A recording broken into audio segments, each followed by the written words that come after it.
So can you briefly talk about if you guys are in like different districts, can you talk about your district and the competitiveness in your district? I think that the admissions process for NTSM is really like no other. People try to compare it to universities, and it just does not. It's not the same. You're only competing with people in your congressional district, which is decided by like the government. So I know I'm pretty sure they changed this year. I'm not entirely sure which one they are using, if they're using the new updated one or the one that we use. But I applied from actually Congressional District 10, which includes part of Asheville and then the southern part of the state between Asheville and Charlotte. So we like Gastonia and other cities in that area. But you're only competing with the people in your district. And obviously, I know some districts are more competitive than others because more people that are, live closer to NCSSM, so like the Triangle area, Raleigh, Durham, Chapel Hill, it's going to be a tiny bit more competitive there because more people know about NCSM. But every district is still competitive. You're still competing against other people in your district. I wouldn't worry too much about it. You can't really change what district you're in. So just try your hardest and whatever happens, happens. And I think the most important thing when you're submitting this application, regardless of what district you're applying to, obviously Shashank comes from, he's from Wake County, so he's in a really competitive district.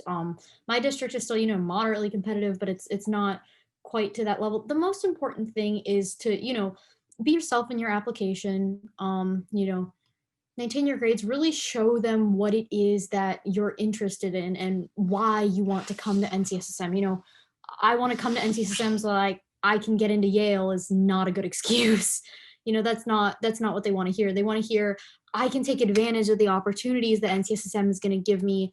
I think I can grow as a person. I think I'm ready to accept the challenge that NCSSM is going to give me. That's the most important thing to remember when you are applying. And Parker phrased this great. You cannot change what congressional district you live in.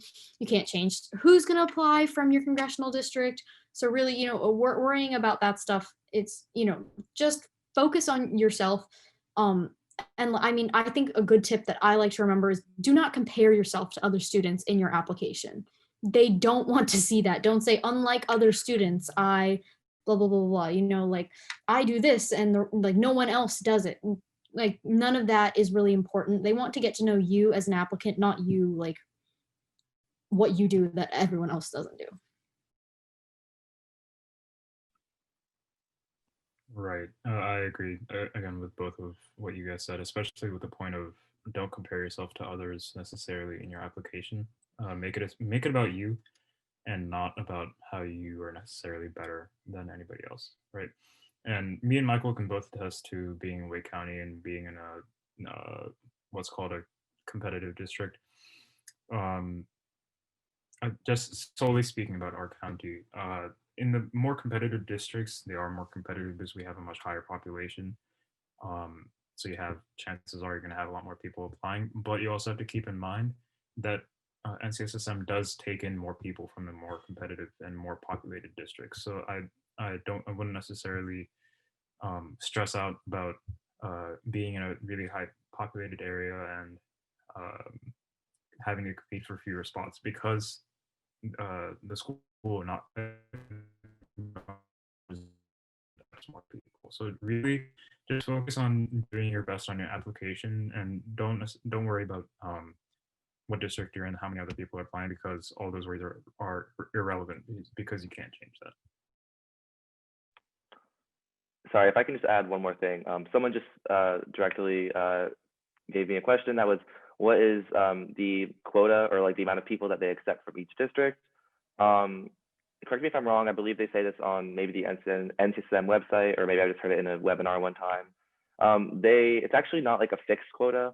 It's usually around, I say, 30, but they can usually accept a little bit more or a little bit less per district. For example, if not a lot of people apply from, I don't know, the district for northeastern North Carolina, so near Greenville and Elizabeth City, they can, take a little bit less people if less people apply that year, and more people from another district if a lot more people than usual apply. from that district that year. So there isn't really a fixed quota. That's usually around 30-ish per congressional district, because there are around 300 and change and per class at NCSM, and there's around 10 or 12 districts, I believe. So yeah. And one thing I would add is, so for the regular application, everything they're saying is right. You're only going against people from your own district. If you make the wait list, what I was told last year is, because I was put on the wait list, waitlist is not divided up by district.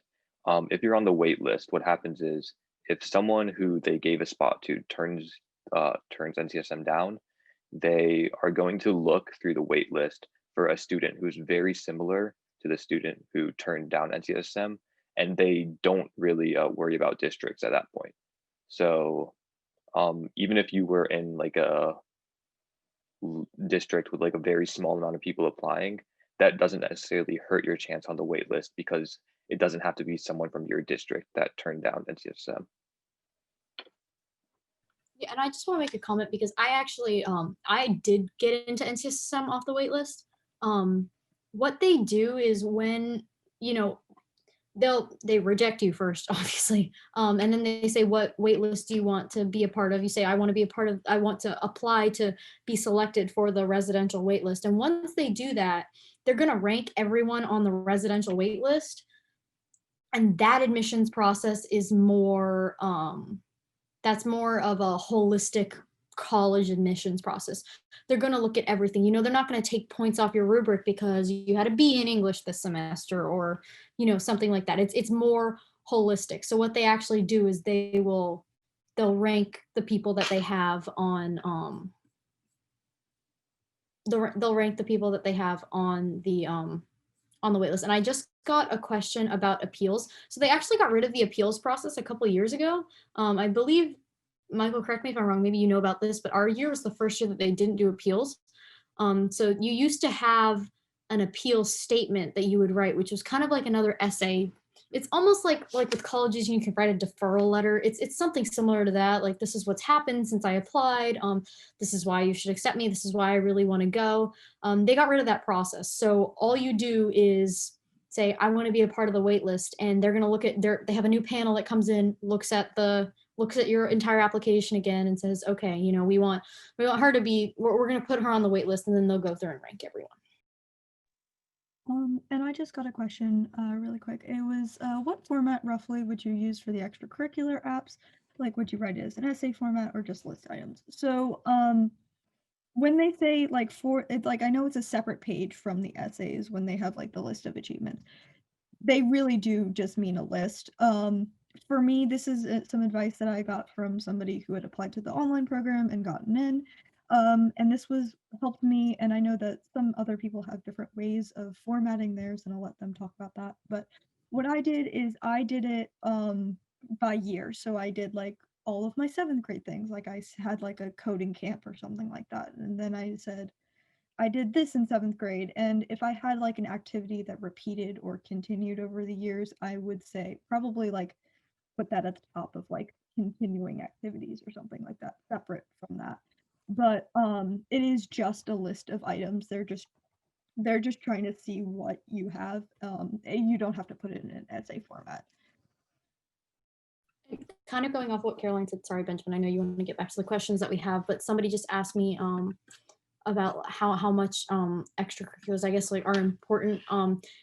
One thing that NCSSM does really like to see is consistency, because it shows that you're interested in something, it shows that you're committed and you're willing to spend, year after year, your time doing this thing. So in order to like really portray my consistency, one thing that I did was, when I was writing out my extracurriculars, I did it by activity. So, I put whatever, science fair, I competed, years 2016 to 2020, or science olympiad, I competed these years, and math club, I was in it these years, and I've been in HOSA for these years. So I definitely think portraying consistency in things that you're interested in terms of your extracurriculars, that is probably very important.